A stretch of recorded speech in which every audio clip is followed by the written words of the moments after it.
Mais uma vez, a rainha consorte nos surpreende, mas não de uma forma positiva. Fez alegações sensacionalistas e falsas sobre a família real, explorando seus medos e alimentando a paranoia. A Grã-Bretanha havia testemunhado casamentos reais, traições públicas, partidas de famílias e a morte de um soberano amado. Mas nada preparou o país para as palavras que o rei Charles estava prestes a proferir. Com Camila, a poucos cômodos de distância, e os membros mais importantes da família assistindo em silêncio atônito, a monarca anunciou uma decisão que atravessaria o palácio como uma lâmina. Camila não continuaria como rainha, e seu futuro ao lado da coroa havia sido fundamentalmente reescrito. Antes de nos aprofundarmos no que isso realmente significa para a família real, certifique-se de se inscrever para não perder nenhuma atualização. Charles sabia que todos entendiam o perigo. William sentou-se ao lado de Catherine, enquanto a princesa Anne e o príncipe Edward encaravam pastas lacradas com o nome de Camila. Conselheiros entregaram seus telefones do lado de fora, e guardas estavam posicionados atrás das portas trancadas. A reunião havia sido chamada de Briefing Constitucional, um encontro usado para resolver assuntos que afetam a autoridade real. Mas as pastas revelaram um acerto de contas familiar. O rei ergueu a declaração e seus dedos tremeram. Ele anunciou que sua esposa deixaria de exercer os deveres e privilégios inerentes ao título de rainha, não seria mais a principal figura feminina da monarquia e viveria em um papel privado reduzido pelo resto de seu reinado. William observou o pai lutar com cada frase. O futuro rei o vira suportar uma dor íntima. Contudo, essa decisão o feriu profundamente. Catherine lançou um olhar para o marido, pressentindo que o anúncio remodelaria suas responsabilidades, assim como a vida de Camila. Anne permaneceu imóvel, mas notou outra página sob a mão do irmão. Ele a mantinha escondida, sugerindo que a declaração ocultava uma razão mais dolorosa do que a própria decisão. Camila não se moveu quando um cortesão lhe entregou a notícia em seus aposentos privados. Ela agarrou o braço da cadeira e perguntou se Charles havia aprovado pessoalmente cada palavra.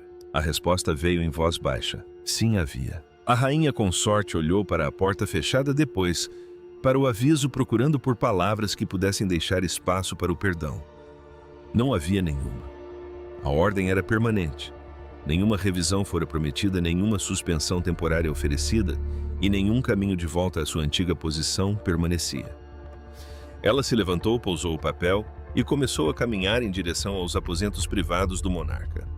William viu o movimento começar e compreendeu o que se seguiria. Seu pai havia tomado a decisão como rei, mas Camila viria confrontá-lo como esposa. E enquanto o país lutava para entender o que Charles havia tirado de Camila, aqueles dentro do palácio sabiam que a questão mais profunda não era o que ela havia perdido, mas o que cada membro desta família agora tinha a ganhar, sacrificar ou expor. Por trás dos títulos estavam 5 pessoas unidas por sangue, casamento, dever e décadas de dor não resolvida. Charles havia feito o anúncio, mas não podia escapar da mulher cujo futuro acabara de destruir. Camila sobrevivera ao ódio público para chegar ao trono, apenas para ser afastada dele por seu marido. E William, parado entre eles, compreendeu que uma palavra errada poderia transformar uma decisão real em uma guerra familiar permanente. Charles permaneceu sozinho após a reunião. Tirou os óculos, pressionou os dedos contra os olhos e encarou a declaração. A coroa, a autoridade do soberano e não a pessoa que abusava, exigia estabilidade. Contudo, o rei sabia que a estabilidade tinha um preço. Ele defendera Camila em meio ao escândalo e à rejeição. Agora, ele se tornara a única pessoa capaz de tirar tudo dela. Ela fora outrora a forasteira, à espera além dos portões do palácio. Tornar-se rainha representara sobrevivência, aceitação e vitória após anos de humilhação. Mas perder aquele lugar não pareceu uma mudança de função, pareceu um abandono. Camila recusou as ofertas de ajuda dentro de seu apartamento. Sentou-se ao lado das pastas e disse à sua assessora que falaria apenas com Charles. A rainha consorte confiara em sua proteção quando a raiva estava mais intensa e não conseguia entender por que havia falhado agora. Do lado de fora do quarto, William parou com a mão erguida em direção à porta. Ele carregava antigas feridas ligadas ao lugar dela. Contudo, ouvir sua voz embargar deixou o príncipe dividido entre o ressentimento e a pena. Abaixou a mão sem bater. Charles estava se desmoronando atrás de uma porta enquanto sua esposa esperava atrás de outra. E o futuro rei não podia proteger nenhum dos dois sem trair o outro. Catherine sentiu o perigo quando um conselheiro lhe entregou a programação revisada. Diversas responsabilidades cerimoniais antes atribuídas a Camila passariam agora para ela. Uma responsabilidade cerimonial significava um dever público real que representava continuidade e posição na realeza. A princesa compreendeu a importância da transferência. Cada aparição pública a faria parecer a beneficiária da queda de outra mulher. Disse a William que não queria nenhuma comemoração e ele concordou, sabendo que o silêncio ainda poderia ser confundido com ambição. Então, chamou o sobrinho para um canto e o advertiu de que a crise não havia surgido de uma única divergência. Durante uma cerimônia real privada, Camila ultrapassou um limite que Charles havia explicitamente ordenado que todos respeitassem. A princesa real disse que um relato documentado explicaria por que seu irmão não podia mais defender a posição. Para entender por que o rei estava disposto a ferir a mulher que ele havia defendido durante a maior parte de sua vida adulta, a família teria que retornar à cerimônia, onde um ato silencioso transformou a tensão em traição. O colapso não começou.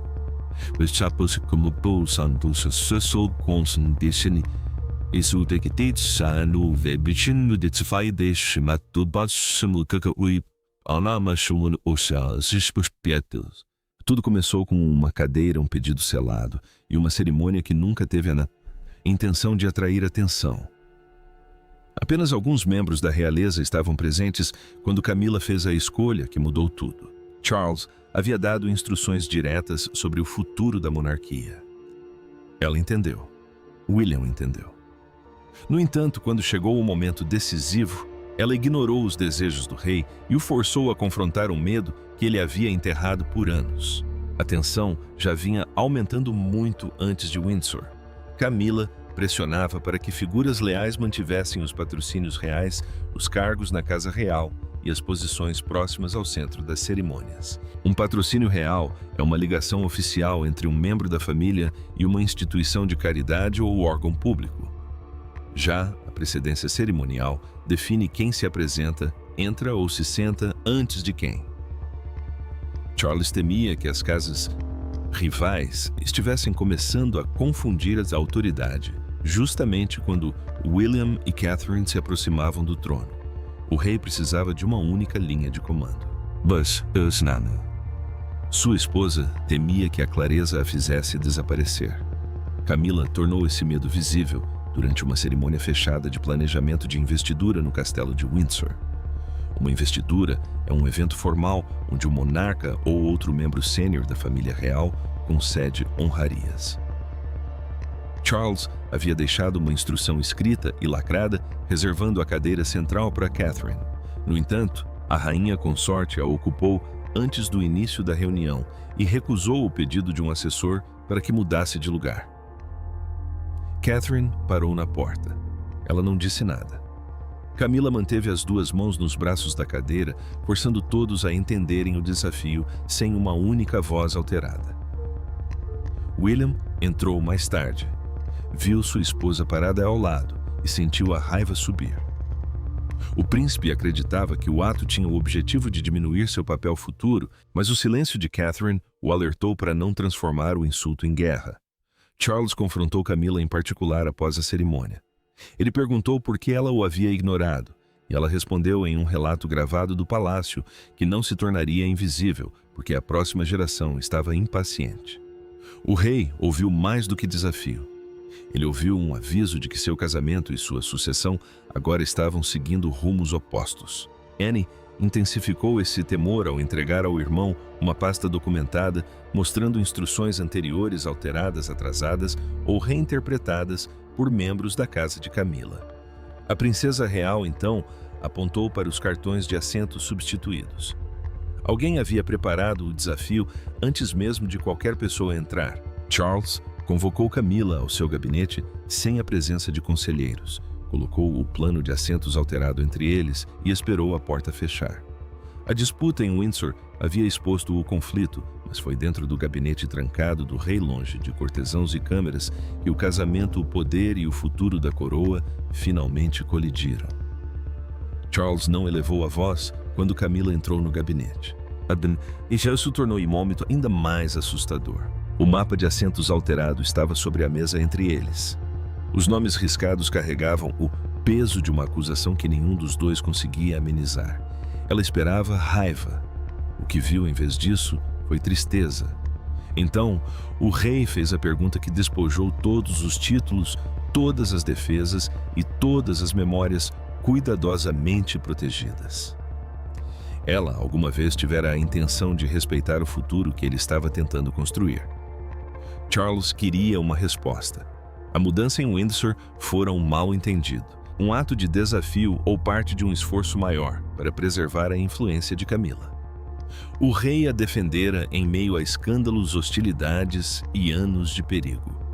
Ela entrara acreditando que a história ainda a protegia. Ele entrara sabendo que o amor não poderia mais resolver o que o dever lhes reservara.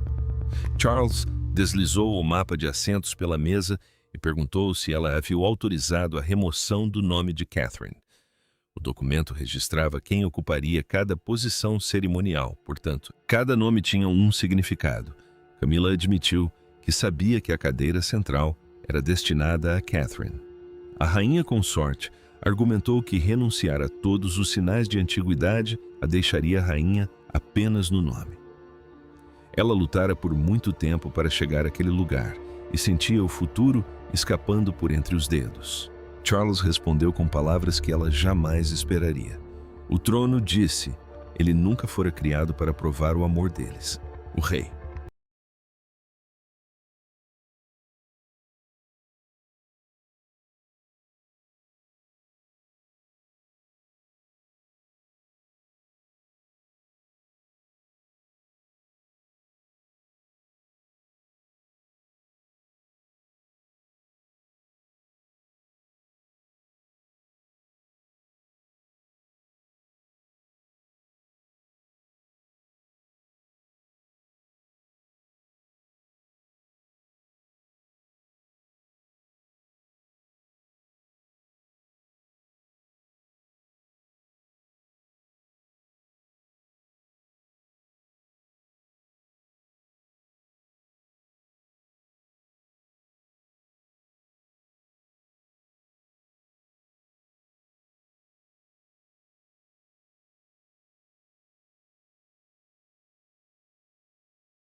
Ele ainda a amava. Mas, como soberano, a pessoa que detém a responsabilidade constitucional não podia permitir que o afeto se sobrepusesse à sucessão. Camila estremeceu, tirou um broche real e o colocou ao lado do documento. Um broche real é mais do que uma joia em eventos de Estado. Isso sinaliza status e pertencimento. Ela disse a ele que ele não podia pedir que ela usasse símbolos de poder, enquanto lhe negava o poder de usá-los. Charles abriu o arquivo de Anne. Ele continha registros documentados de contato não autorizado entre Camila, o escritório, e os planejadores de cerimônias, provando que a mudança em Windsor havia sido coordenada. Ela acusou a casa de William de estar construindo um caso contra ela. O rei a interrompeu. Seu filho não havia feito a recomendação final. Ele havia feito. Essa admissão quebrou a última defesa. Camila se levantou. Derpetou sem pedir misericórdia. Ela deixou o broche sobre a escrivaninha, fechou a porta e não olhou para trás. Charles esperou até que seus passos desaparecessem e então tocou a campainha particular. Quando a secretária constitucional entrou, o monarca ordenou uma declaração irreversível, reduzindo seu papel. Um secretário constitucional é o principal conselheiro que transforma uma decisão soberana em instrução real. O casamento havia sobrevivido à desgraça, à oposição e a décadas de julgamentos. Mas uma vez que Charles transformou a ruptura privada em uma ordem formal, a batalha passou da emoção para a autoridade. Um rei pode assinar uma declaração sozinho, mas nenhuma transformação real sobrevive com uma única assinatura. Por trás do anúncio de Charles, havia uma aliança silenciosa de pessoas que chegaram à mesma conclusão por razões muito diferentes. William queria estabilidade, Anne queria disciplina, Catherine queria proteção contra um conflito que ela nunca desejou herdar. Contudo, quando se reuniram em torno da longa mesa, cada um compreendeu que reduzir o papel de Camila mudaria não só o futuro dela, mas também o deles. Charles tomou seu lugar sem cerimônia. O secretário constitucional explicou que o casamento legal de Camila não podia ser anulado, mas as suas funções públicas, a sua autoridade doméstica, a sua apresentação cerimonial e o seu acesso aos privilégios reais poderiam ser reestruturados. Um secretário constitucional é o conselheiro sênior que traduz a decisão de um monarca em instruções formais. Guilherme, Ana, Eduardo e Catarina foram convocados porque absorveriam as responsabilidades, a pressão pública e o ressentimento privado gerados pela mudança.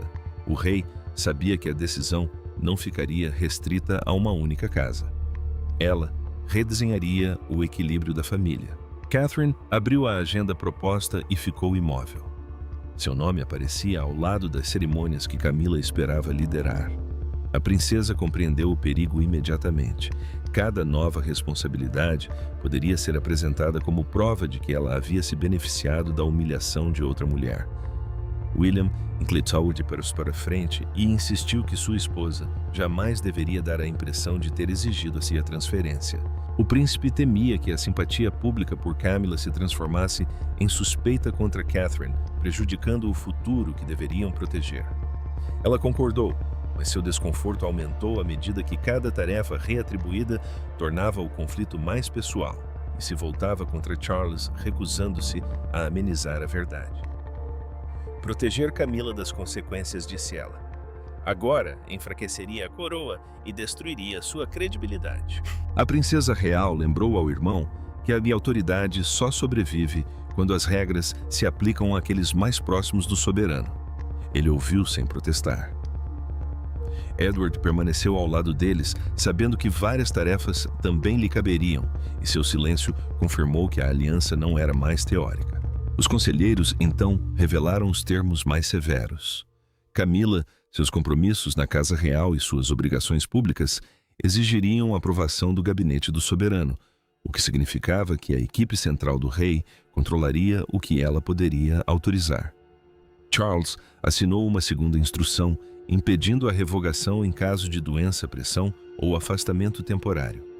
Ele largou a caneta, olhou para William e advertiu que um futuro monarca jamais deveria confundir afeto com responsabilidade constitucional. Minutos depois, o assessor principal de Camila recebeu ordens para desocupar um conjunto de escritórios antes do pôr do sol. Diante do palácio que assistia impotente às assinaturas, eram silenciosas, mas suas consequências não. E quando a casa de Camila recebeu suas primeiras instruções, o antigo mundo da rainha já começava a desaparecer ao seu redor. O primeiro sinal da nova realidade de Camila não foi uma manchete ou uma declaração pública. Foi uma agenda vazia. Os compromissos desapareceram. As pastas de informações pararam de chegar. Os funcionários que entravam em seus aposentos todas as manhãs foram realocados para outros lugares sem explicação. Então, veio a ordem para desocupar o escritório de onde ela exercia influência real. Para a mulher que lutara décadas para estar ao lado do rei, o silêncio do palácio tornou-se mais brutal do que uma rejeição aberta. Camila entrou em seu escritório e parou. Caixas de arquivo estavam ao lado da mesa, aguardando uma vida que ela não concordara em guardar. Um assessor explicou que os aposentos precisavam ser desocupados antes do anoitecer. A rainha consorte recusou-se a tocar grandeza, acusou a tocar em qualquer coisa. Arrumar os objetos pessoalmente seria como aceitar o julgamento de Charles, e ela não estava disposta a conceder-lhe essa vitória. Sua agenda da corte, a programação oficial com os compromissos reais, já havia sido esvaziada. Convites que exigiam a presença da rainha foram remarcados ou adiados, enquanto sua equipe de comunicação recebeu ordens para enviar todas as declarações pelo escritório central do palácio. A mudança era importante porque sua casa antes falava com autoridade própria. Agora, até mesmo suas palavras precisavam de permissão. A assistente começou a retirar as fotografias emolduradas em silêncio. Camila observou até que a mulher chegou a uma foto particular de Charles. Ela atravessou a sala, pegou-a nas mãos e a apertou contra o peito. O rei a defendera quando o país a rejeitara, mas agora sua ordem desmantelava o mundo que haviam construído juntos. Outra pasta trouxe uma ferida ainda mais profunda. Diversas instituições de caridade receberam cartas informando que Catarina Ibarra ou Sofia poderiam representar a coroa em eventos futuros. Um representante da realeza atua publicamente em nome do soberano. Assim, cada substituição demonstrava que a ausência de Camila estava sendo planejada para durar. Camila virou outra página e descobriu que a próxima grande cerimônia de Estado já havia sido alterada. Ela não entraria mais ao lado de Charles. Uma cerimônia de Estado é uma ocasião nacional formal, onde a posição e a ordem demonstram a posição real. A perda não era mais privada. Isso seria tornado visível para toda a nação. A humilhação fora completa, mas sua raiva começava a se intensificar. Charles passou pelo escritório semi-desocupado sem entrar. Camila viu sua sombra sob a porta e percebeu que ele havia parado. Por um segundo, ela esperou que a maçaneta se movesse. Não se moveu. Naquela noite, ele não enviou nenhum conselheiro, nem mensagem formal, apenas um bilhete escrito à mão pedindo que ela o encontrasse na pequena sala do jardim ao amanhecer. Ao pôr do sol, a autoridade real havia removido as estruturas que cercavam Camila, mas ao amanhecer, Charles a enfrentaria sem documentos conselheiros ou a proteção da coroa entre eles. Ao amanhecer, não havia uniformes do lado de fora da sala do jardim, nem secretários organizando papéis, nem familiares à espera para intervir. Charles chegou primeiro. Camila entrou minutos depois carregando a fotografia que havia retirado de seu escritório. Pela primeira vez, desde o anúncio, eles não eram rei e rainha, soberano e consorte, nem centros de influência rivais. Moção, simplesmente duas pessoas perguntando se um amor que havia sobrevivido ao mundo poderia sobreviver à própria coroa. Charles havia solicitado a reunião porque a ordem formal havia definido a posição de Camila, mas destruído o casamento deles. O rei entendia que a autoridade real podia definir deveres, residências e posição pública, mas não podia responder se ela ainda pertencia ao seu lado na vida privada. Camila não viera exigir a reconciliação. Ela precisava saber se a decisão dele havia removido apenas o cargo dela ou destruído também a confiança que ele depositava nela. A rainha consorte colocou a fotografia dos dois sobre a mesa e perguntou se ele havia agido porque ela envergonhou a monarquia ou porque ele não acreditava mais nela. Charles não se escondeu atrás de procedimentos. Ele disse a Camila que ainda a amava, mas que o amor não podia justificar ações que colocassem o vínculo entre eles acima da sucessão e da unidade da família.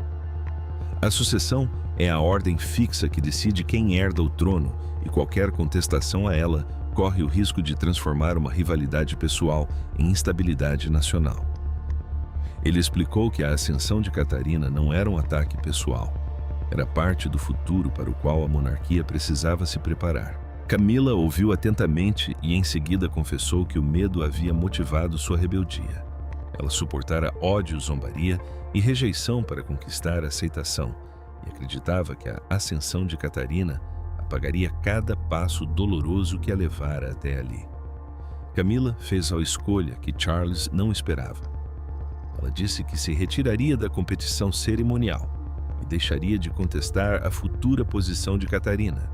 A rainha consorte não pediu nenhuma reviravolta, nem fez promessas ocultas de retorno.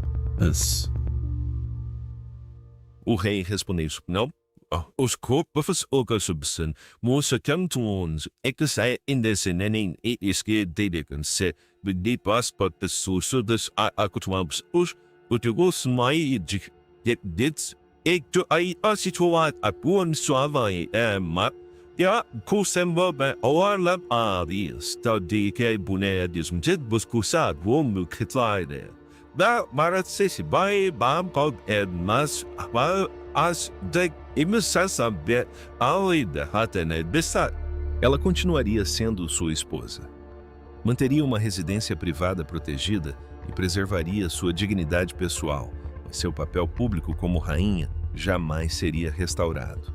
Uma residência privada protegida significa uma casa segura e mantida para uso pessoal, sem exercer autoridade governamental. Camila retirou o broche do casaco, fechou a mão de Charles em torno dele e disse que a coroa deveria decidir a quem ele pertencia. Nenhum dos dois sorriu, mas nenhum se afastou, preservando o que o poder quase destruiu. Horas depois, o palácio se preparava para divulgar o comunicado completo. O casamento deles havia encontrado um limite frágil, mas além da sala de jardim, milhões de pessoas estavam prestes a julgar se Charles havia protegido a monarquia ou destruído a mulher ao seu lado para salvá-la. Ao amanhecer, o comunicado já não se limitava mais aos muros do palácio. Dominava as telas de televisão, estações de trem, boletins de rádio e todas as bancas de jornal da Grã-Bretanha. Alguns o chamaram de ato de disciplina real. Outros viram um marido sacrificando a esposa para proteger uma instituição.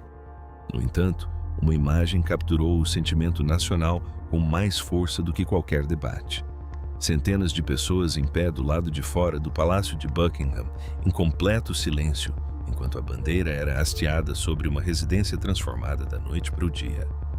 Charles assistiu ao primeiro boletim sozinho. As emissoras interromperam a programação para explicar que Camila continuava sendo sua esposa, mas não exerceria mais funções públicas ou cerimoniais como rainha. Um cargo cerimonial é um dever público, através do qual um membro da realeza representa a posição, a continuidade e a coroa em ocasiões nacionais. Os comentaristas se dividiram quase imediatamente. Alguns argumentaram que a decisão provava que a monarquia podia responsabilizar seus próprios membros. Outros disseram que o rei havia exposto um conflito familiar doloroso demais para ser contido. Quando um apresentador chamou Camila de o maior sacrifício pessoal de seu reinado, ele desligou a televisão. A Grã-Bretanha reagiu com choque.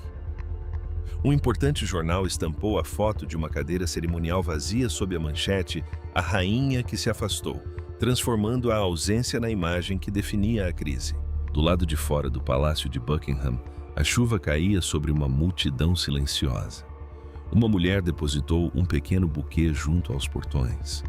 Outra disse baixinho que nenhuma coroa valia a pena perder uma família. Suas palavras foram transmitidas ao vivo, aprofundando a questão da qual Charles não conseguia escapar. Ele havia protegido a instituição ou ferido seu casamento de forma irreparável. Camila ouviu apoiadores defenderem sua resistência e manifestantes questionarem sua ambição.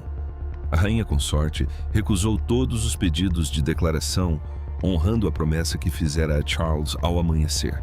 Seu silêncio era importante porque uma resposta irada poderia transformar uma rendição privada em rebelião aberta. No entanto, permanecer em silêncio também significava permitir que estranhos definissem seu legado enquanto ela não podia defendê-lo. Catarina sentiu a pressão quando sua primeira aparição após a mudança de função foi anunciada. A princesa representaria a coroa em um evento beneficente nacional anteriormente destinado a Camila, confirmando que a transferência de responsabilidade havia começado. William instruiu imediatamente sua equipe a não comemorar, a não criticar ninguém ou a não tratar a mudança como uma vitória. O príncipe insistiu que a monarquia deveria projetar estabilidade, não triunfo, porque a ascensão de Catherine não poderia parecer construída sobre a humilhação de outra mulher. Charles preparou-se para a primeira aparição pública da família sob a nova ordem, sabendo que cada passo seria julgado perante uma nação atenta. O julgamento público já havia chegado a todas as janelas do palácio, mas somente a primeira aparição da família sob a nova ordem poderia revelar o verdadeiro significado do anúncio de Charles e se a monarquia havia sobrevivido à ferida que infligiu a si mesma. O veredicto final não veio por meio de outra declaração. Veio quando a família real se apresentou sob a nova ordem e todos puderam ver quem estava onde. Charles apareceu como soberano. William e Catherine estavam preparados para o futuro. Anne continuava sendo a guardiã do dever, e Camila, ausente do centro cerimonial, tornava-se a prova viva de que nem mesmo o mais profundo amor real poderia se sobrepor à sobrevivência da coroa. Charles hesitou antes de deixar seus aposentos privados. O lugar vazio ao seu lado carregava o peso de tudo o que o anúncio havia mudado. Ele se apoiou em uma mesa, recusou-se a atrasar a cerimônia e caminhou sozinho para ir à frente na posição do soberano. O silêncio ao seu redor parecia impiedoso. Uma cerimônia de Estado é uma cerimônia nacional formal, onde a ordem real demonstra autoridade e continuidade. Catarina seguiu mais adiante na procissão como a principal figura feminina da realeza, aceitando um papel que nunca almejara por meio da queda de outra mulher. William permaneceu ao seu lado e o príncipe compreendeu que sua maior responsabilidade havia chegado através da dor e não do triunfo. Camila assistiu à cerimônia em particular, sem as insígnias cerimoniais. As insígnias cerimoniais são as joias distintivos e símbolos que exibem publicamente a posição real. Ela manteve a compostura quando Catarina assumiu o lugar que antes ocupara. Embora a rainha consorte sentisse a finalidade daquele momento, sua vida com Carlos continuaria como um casamento, não como um reinado compartilhado. Ela lamentou, mas não mais lutou pela sucessão, nem tratou o futuro rei e sua esposa como rivais. Após a cerimônia, Anne permaneceu ao lado de Charles. A princesa real não disse nada, mas sua presença lembrou ao irmão que ele havia escolhido o dever a um preço que essa aprovação pública jamais poderia pagar. O rei havia restaurado a clareza à monarquia, mas também alterado para sempre a confiança dentro de seu casamento. Os títulos a família agora entendia permaneceriam condicionais, sempre que a ambição pessoal ameaçasse a continuidade. Charles retornou aos aposentos privados, onde Camila o aguardava. Nenhum oficial entrou. Nenhuma restauração foi discutida. O monarca sentou-se ao lado dela e ela apertou sua mão. Camila não havia deixado de importar e sua história não havia sido apagada. Ela simplesmente perdera o futuro real pelo qual lutara para garantir, porque ele escolheu a sobrevivência da coroa em vez de proteger sua posição. O amor deles perdurou, mas o reinado dela havia terminado. E assim o anúncio que chocou a Grã-Bretanha alcançou seu significado final. Não a destruição de um casamento, mas o fim de um destino real compartilhado, deixando Charles com sua coroa, Camila com sua dignidade e a monarquia permanentemente transformada pela escolha que separou o amor do poder. Obrigado por assistir. Não se esqueça de curtir e se inscrever, e nos vemos no próximo vídeo.